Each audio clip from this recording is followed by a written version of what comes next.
கர்த்தருக்கு ஸ்தோத்திரம். இந்த நாள் தேன்துளி நிகழ்ச்சியிலே உங்களை நான் மீண்டும் சந்திப்பதில் அதிக மகிழ்ச்சி அடைகிறேன். இந்த நாளில் வேதத்தில் எழுதப்பட்டதான மிக சிறிய புத்தகங்களில் ஒரு புத்தகமாகிய யூதா என்கிறதான பொதுவான நிருபத்துக்கு நேராக நம்ம எடுத்திருக்கிறோம். இந்த வெளிப்படுத்தின சிஷத்துக்கு முந்தியதான இந்த புத்தகம்.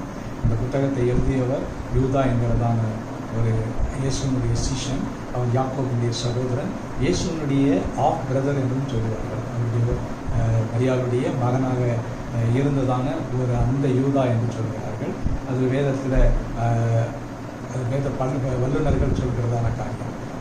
ஆனாலும் கூட இந்த யூதா மிக ஒரு சிறிய நிருபத்தை எழுதினாலும் கூட மிக தெளிவாக ஆழமான பல காரியங்களில் வேதத்தில் ஆதியாகமம் தொடங்கி பல வசனங்களெல்லாம் அவர் மேற்கோள் காட்டி எழுதியிருக்கிறார். இந்த நேரத்தில் நான் நம்முடைய பிரயோஜனத்துக்காக ஒரு வசனத்தை படிக்க விரும்புகிறேன். இந்த கடைசி காலங்களிலே சிலர் எழும்புவார்கள்.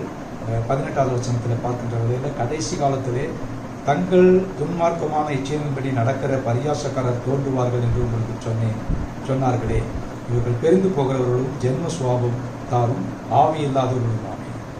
ஆனால் நீங்களோ இயேசுவை ஏற்றுக்கொண்டவர்களோ விசுவாசிகளோ அவருடைய இரத்தத்தினாலே கழுவப்பட்டவர்களோ எப்படி இருக்கிறீர்கள் சொன்னால், பிரியமானவர்களே, உங்கள் மகா பரிசுத்தமான விசுவாசத்தின் மேல் உங்களை உறுதிப்படுத்தி கொண்டு, முதலாவதாக மகா பரிசுத்தமான விசுவாசத்தின் மீது உங்களை உறுதிப்படுத்தி கொண்டு பரிசுத்த ஆவிக்குள் ஜெபம் பண்ணி தேவனுடைய அன்பிலே உங்களை காத்துக்கொண்டு நித்திய ஜீவனுக்கு ஏதுவாக நம்முடைய கர்த்தராகிய இயேசு கிறிஸ்துவினுடைய இரக்கத்தை பெற காத்திருங்கள்.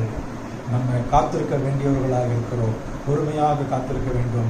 கடைசி காலத்தில் காணப்படுகிற நாமும் கூட இந்த வேளையில் மகா பரிசுத்தமான விசுவாசத்தின் மேல் நாம் உறுதிப்படுத்தி கொண்டு பரிசுத்த ஆவிக்குள் எப்பொழுதும் ஜெபம் பண்ணி கொண்டு தேவனுடைய அன்பிலே நிலை கொண்டு கர்த்தர் ஜீவனுக்கு ஏதுவான நம்முடைய கர்த்தராகிய இயேசுவனுடைய கிறிஸ்துவனுடைய இரக்கத்தை பெறுவதற்கு, அந்த இரக்கம்தான் மகா உன்னதமான ஒரு காரியம், பெறதுக்கு நாம் காத்திருப்போம்.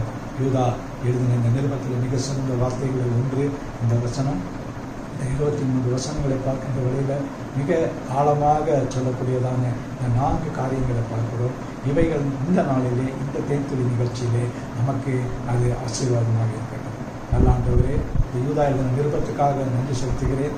இந்த நிருபத்திலே நீர் சொன்னதான எங்களை குறித்து எங்களுடைய விசுவாசத்தையும் ஆண்டவரே மீது கொண்ட உறுதியையும் அன்பையும் ஆண்டவரே நித்திய ஜீவனுக்கு காத்திருக்கிற அந்த பொருள் என்னுடைய இலக்கத்தை பெற்றுக்கொள்ளவும் நாங்கள் காத்திருக்க எங்களுக்கு உதவி செய்யுங்க. எல்லா காரியத்தையும் இந்த கருத்தில் கொடுக்கிறோம். புதிய மகிமை செலுத்துகிறேன். இப்போ இயேசுவின் நாமத்தில் ஜெபிக்கிறேன் நல்ல பிதாவே, ஆமென். கர்த்தர் உங்களை ஆசீர்வதிப்பாராக. இந்த நாள் ஒரு ஆசீர்வாதமான ஒரு நாளாக அமையும்.